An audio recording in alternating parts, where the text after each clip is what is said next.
Assalamualaikum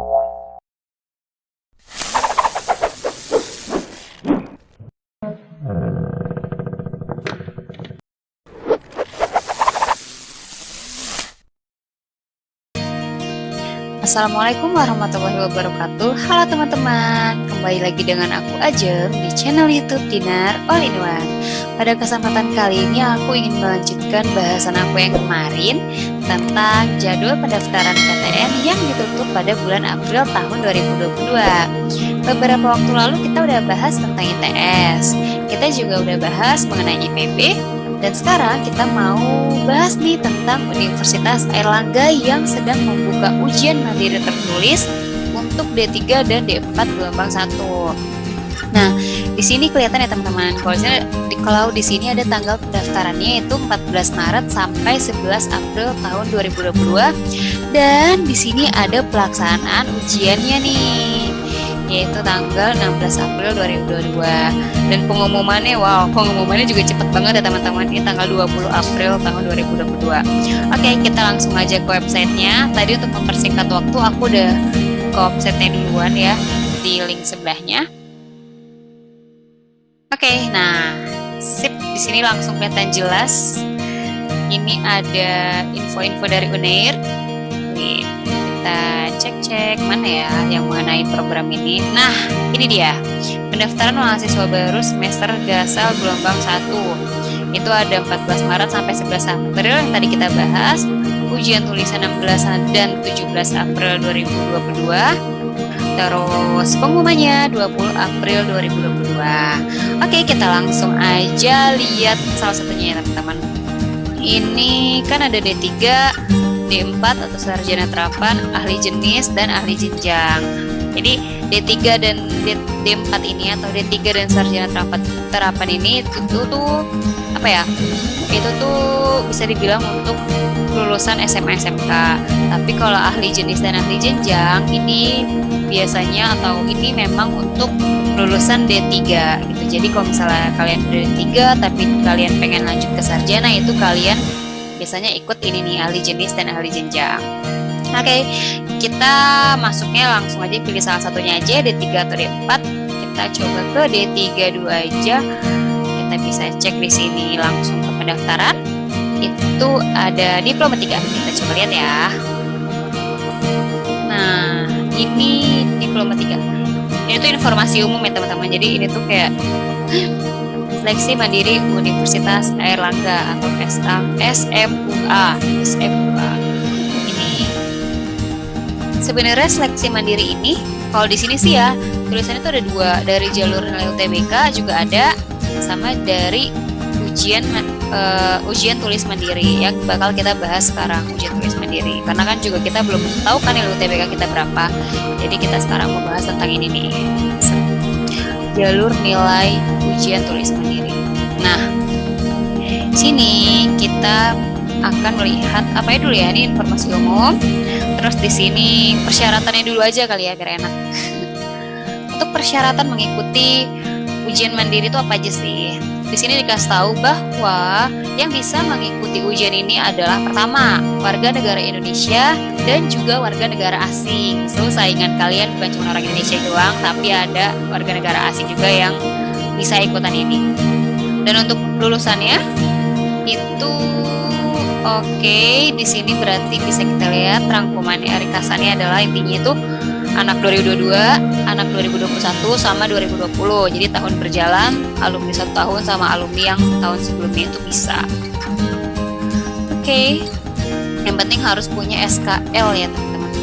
SKL, bukan SKL, tapi ini surat keterangan kelas, surat keterangan kelas 12. Karena aku atau ya kalian kayaknya sih untuk sekarang belum ada surat keterangan lulus nggak sih teman-teman? Masih belum ada.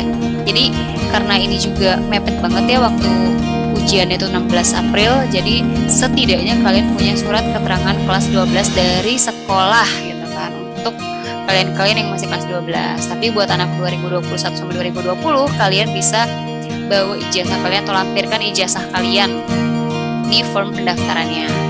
Nah, ini memiliki kesehatan yang memadai dan ini juga bisa diikuti oleh WNI lulusan luar negeri. Oke, jadi harus ada penyetaraan dulu ya teman-teman. Kita lihat persyaratan khususnya. Oke, ini untuk D3 ya teman-teman. Ini sekaligus ada program studinya. Nanti kita cek daya tampungnya. Ini ada persyaratan khusus nih. Untuk dari segi departemen bisnis, nggak ada sih persyaratan khususnya. Ini program studinya bisa kalian lihat di sini. Nah, untuk yang teknik juga nggak ada. Yang cuman ada persyaratan khususnya itu di departemen kesehatan. Itu ada teknik gigi, paramedik veteriner, keselamatan dan kesehatan kerja dan keperawatan. Ini mereka punya persyaratan-persyaratan khusus. Itu diantaranya tuh tidak buta warna total dan tidak buta warna parsial. Jadi kalau misalnya di keperawatan kalian masih oh iya benar, pokoknya intinya nggak boleh buta warna lah ya teman-teman untuk yang masuk kesehatan. Iya sih, betul. Persyaratannya sebenarnya simpel ya teman-teman, nggak terlalu rumit aku lihat. Intinya kalian sih menurut aku yang nonton mungkin sesuai semua ya di sini. Karena untuk SMA, SMK itu nggak ada pembagiannya, misalnya khusus jurusan apa atau khusus anak IPA atau khusus anak IPS, itu tuh nggak ada. Ini kayak gini aja sih paling. Apalagi di sini kan juga diploma 3 ya teman-teman, jadi mungkin nggak terlalu rumit pendaftarannya. Langsung kita lihat di tata cara pendaftaran sebelum memasuki materi ujian. Oke, kalau misalnya kamu merasa kamu sudah memenuhi persyaratan-persyaratan yang ada dari yang kita bahas, lanjut aja kita cek tata cara pendaftarannya. Nah, ini udah dikasih tahu nih sama website Unair. Kalau misalnya petunjuk pendaftaran online dapat di-download di sini.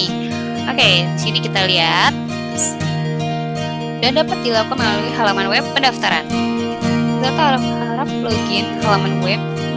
Oke. Proses pembayarannya juga ada untuk Bank Mandiri, BNI, BRI, Bank Jatim. Biaya pendaftaran. Nah, ini biaya pendaftaran teman-teman. Untuk program Diploma 3 Unair itu sebesar 250.000 untuk kelompok Saintek atau Soskum. Jadi kalian bisa milih 2 prodi dan kalian cukup membayar 250.000 aja untuk ikut ujian ini. Oke. Ini ada form-formnya, kebenaran biodata, kesanggupan menyerahkan ijazah bagi lulusan 2022, dan surat keterangan untuk pernyataan sehat. Ini biasa dari dokter. Langsung aja kita cek aja nih alur pendaftarannya gimana sih sebenarnya dari Unair ini. Oke, di sini kita dikasih PDF ya sama Unair. Ini berlaku untuk semua strata. Jadi simpelnya adalah kalau yang dari aku baca sekilas nih ya, kita buka aja website yang tersedia, pendaftaran.unair.ac.id, terus kita klik registrasi. Nih, kita langsung aja deh cobain ya. Tapi mungkin gak bakal sejauh itu juga nyobain. Aku cuma mau kasih lihat tampilannya aja. Nah, kayak gini, biar gak ngawang-ngawang banget ya teman-teman. Ini kan kalian udah buka websitenya, cuman kalau misalnya kalian memang belum punya akunnya, kalian mau nomor handphone, email, password, terus nanti bakalan ada email masuk, bahkan email masuk ke email yang kalian daftarkan di sini. Ya, jadi pastiin email yang kalian tulis ini adalah email aktif kalian dan kalian bisa buka emailnya, karena nanti bakal ada pesan masuk untuk verifikasi pendaftaran akun Universitas Airlangga. Nah, udah selesai. Nah, ini nih dikasih catatan. Terkadang email tidak langsung masuk ke inbox, tetapi di folder spam. Jadi silahkan dicek folder tersebut. Dan kalau misalnya mungkin gak langsung masuk, dicek berkala ya teman-teman. Misalnya mungkin 5 menit kemudian kalian cek atau gimana gitu. Udah deh, untuk upload berkas persyaratan, kita cek. Pertama, registrasi akun pendaftaran, pemilihan penerimaan, klik daftar, kemudian pilih jenis formulir. Oh, ini bisa IPC juga ya teman-teman, IPA, IPS atau IPC. Isi data diri, jangan sampai ada yang terlewat.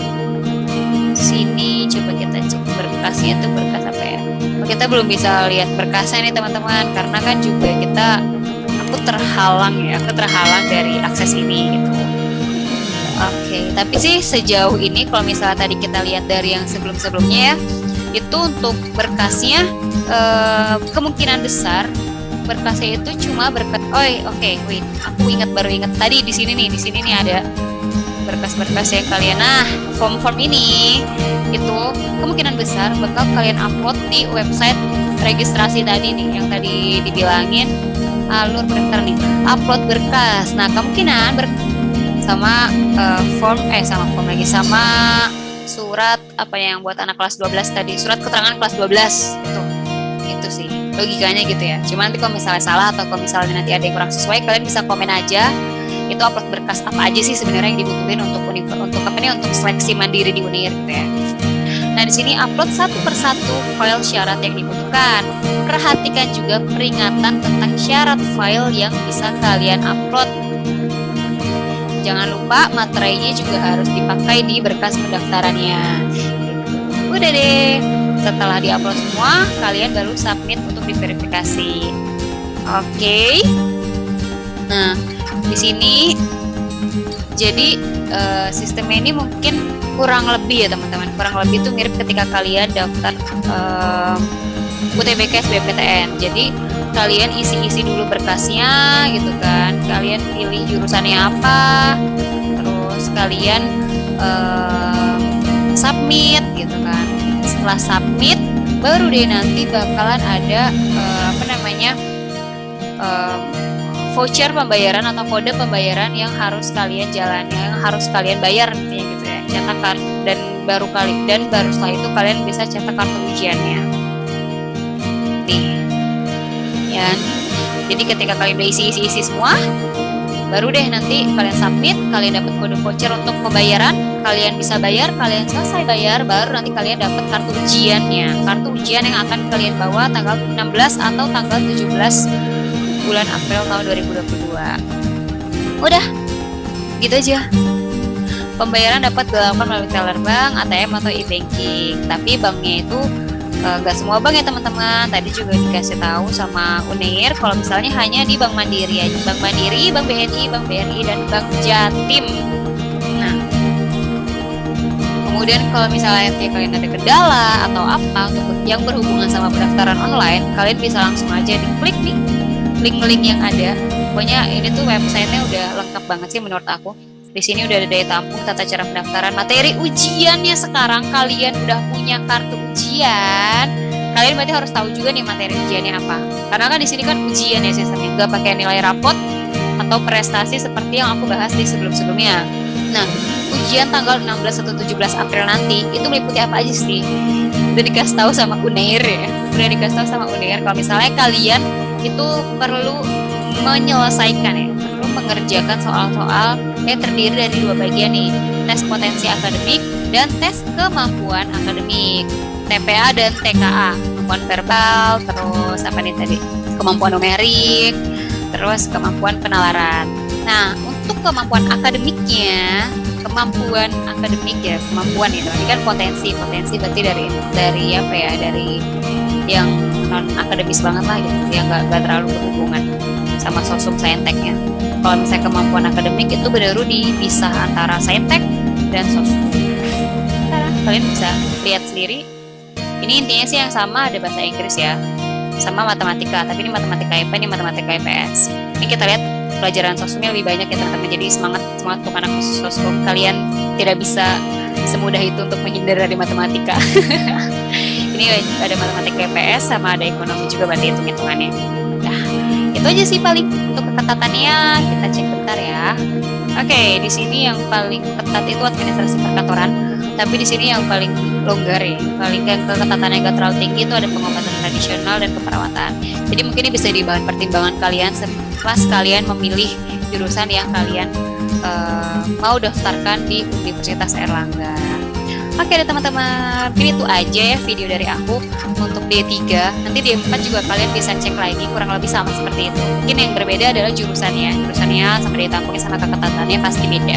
Oke, di next video kita akan bahas tentang International Undergraduate Program Gelombang 2 Universitas Gadjah Mada yang akan ditutup pada tanggal 12 April 2022. Oke, see you dah. Jangan lupa di subscribe, di like, dan komen. Terima kasih. Assalamualaikum warahmatullahi wabarakatuh.